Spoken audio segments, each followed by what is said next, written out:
Hello, everyone. Welcome to Chemistry with Professor John. All right, let's name some compound. Okay. Well, the first step is to identify what type of compound. We are dealing with ionic compound, uh, covalent compound, also known as molecular compound, acid, or hydrate. Okay, so those are the four popular ones. Okay, here we go. Some few example. Um, Ionic compound, the name tell us, basically self-descriptive. Ionic mean it contain ions, like positive ion, negative ions. Covalent compound, that's molecular compound, contain no ions. Mostly, like 99.9%, contain just non-metals. Okay, so here you got NF,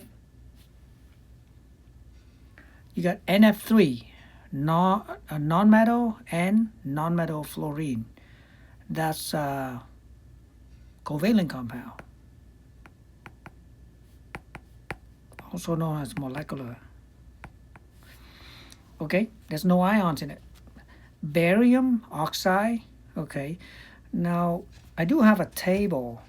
Okay, the periodic table that has ion. Now the negative ion, the positive ion, these are elemental ions, and then you also have polyatomic ions like special ions. Okay, now we gotta know that. All right, that will be very helpful. So going back to this, barium is a metal. Oxygen is a non-metal. So barium is going to be +2, oxygen is -2. That's definitely ionic, right? Ammonium carbonate. Carbonate is an ion, so that's ionic. So as ammonium. Strontium, dihydrogen phosphate, ionic. Those are ion. IBr, that's tricky, right? IBr, these are both non-metal, and true, they can be ions, but in this case, they are molecular. Okay. You can have Br -1, of course, right? In this case, two non-metal, in this case, covalent. Sodium, definitely +1. Oxygen -2. This is ionic. Okay, so for molecular compound or covalent, how do we name them, right? We name the first elements, the lower group, that's the first element, and then the high group is the second element. I'm talking about CO2, that's carbon group 14, oxygen's group 16. So that's lower group is 14, always come first. High group oxygens come second.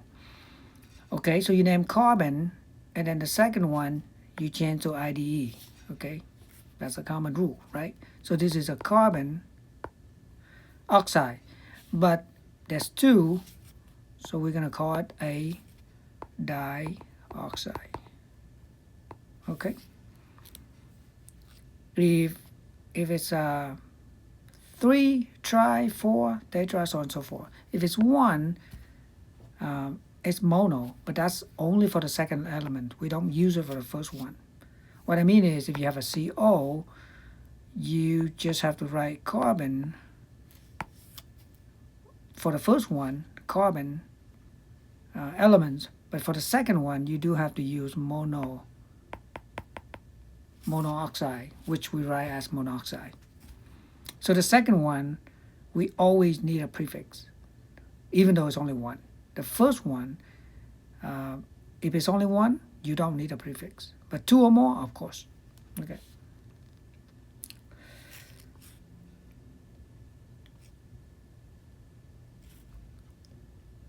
Some compound like NH3, hydrogen with group 15, like NH3, that's a special name, that's ammonia, and pH3 is phosphine. So that's something like that with special name. Okay. N2O5, dinitrogen pentoxide. Dinitrogen pentoxide, I mean two nitrogens is N pentoxide. If it comes with letter A and letter O, you drop the A, you keep the O. So that's why it's pentoxide instead of pentaoxide.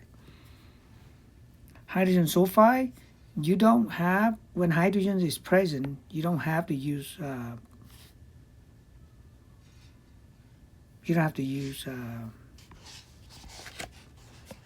prefixes, numerical prefixes.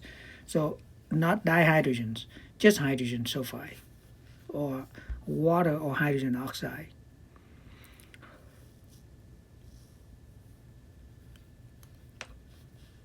Okay, so that's molecular compound or covalent compounds. Pretty straightforward. Now, ionic one, it's not that bad either. The only thing is you have to know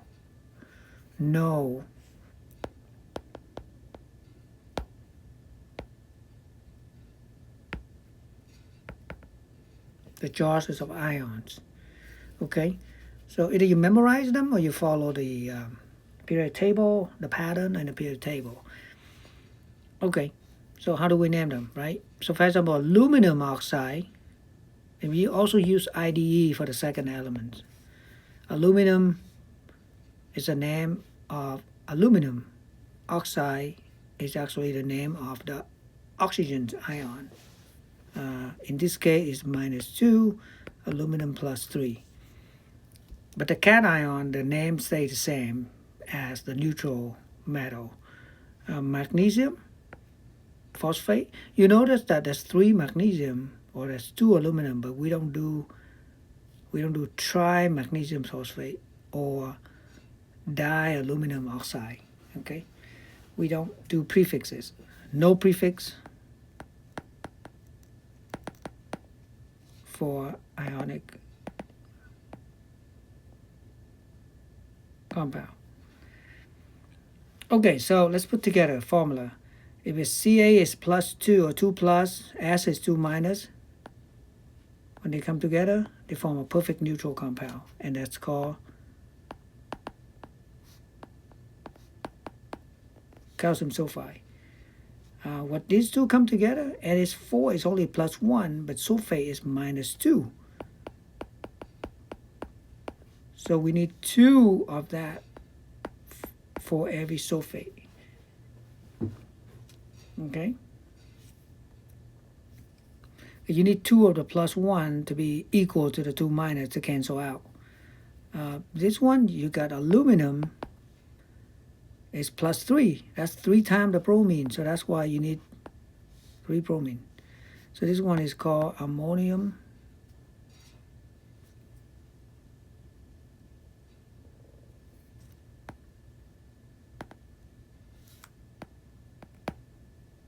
sulfate. And this one is aluminum bromide. We're not asked the name, but it's definitely useful. Sodium and bicarbonate ion. Sodium is plus, bicarbonate is HCO3 minus. So it should be NaHCO3 minus. Plus minus cancel out. So this one is sodium bicarbonate.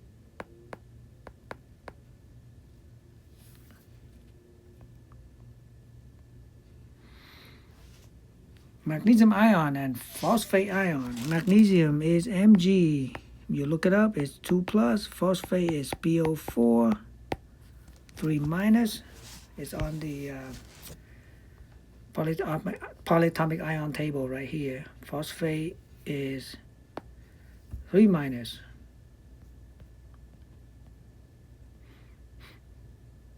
Okay, so now how do we put this together? Magnesium is 2 and phosphate is 3, so you can crisscross. Will be 3 and phosphate will be 2.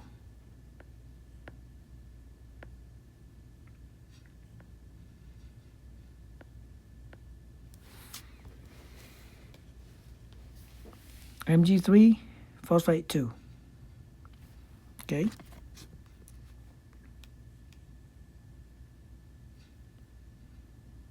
And these are 2 good pages of ion. You got the negative ion right here, and they all sorted out nicely, and you get a positive one that's chaotic. But the first one, that's the only one that we know for sure. One more, silver.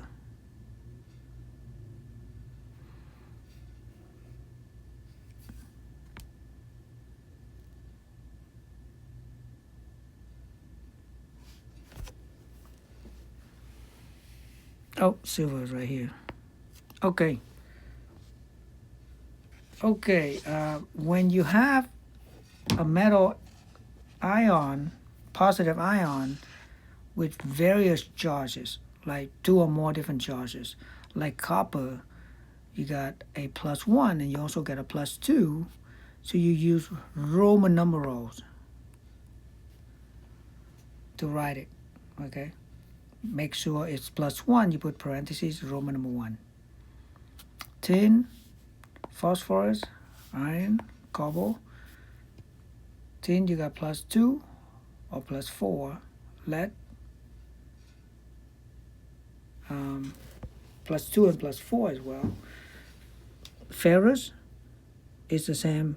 The Earth is the lower one, and the Ik is the higher one. So +2 or +3. Copper is +2 or +3 as well. And here's our list of polyatomic ion. I suggest you to do like a flashcard, maybe two at a time instead of one at a time. Okay. Put the formula in one side and put the name on the other side. Yep, and be able to recognize them.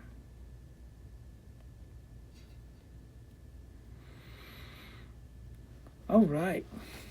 Now, name the following compound, FeS.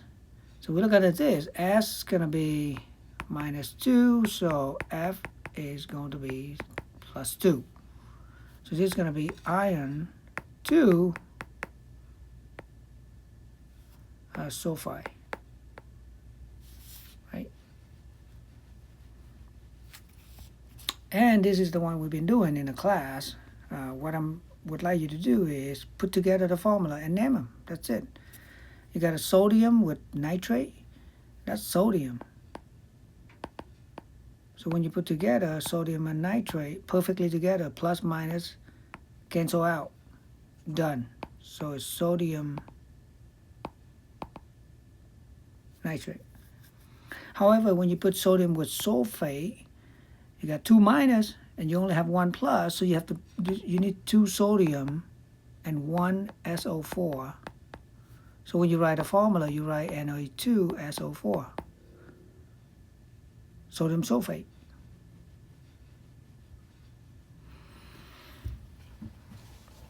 Right? This one is cool. It's 3 minus, so Na3PO4. That's sodium phosphate.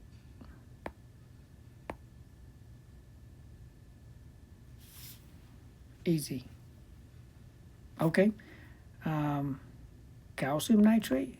Calcium is +2, nitrate -1, so we need double the nitrate, right? All right. Okay, you can work on this, and when you're in the lab, check the answer key, and then it's a lot of good practice. All right, and this one you going from name back to formulas.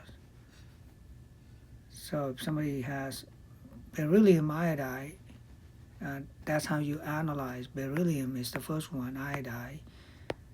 That's how they come together as beryllium iodide compound. All right. Okay, guys. In the next video, we're gonna be talking about different type of compound, the acid and the hydrate, the last two, and we should be good. Okay. Thank you guys for watching.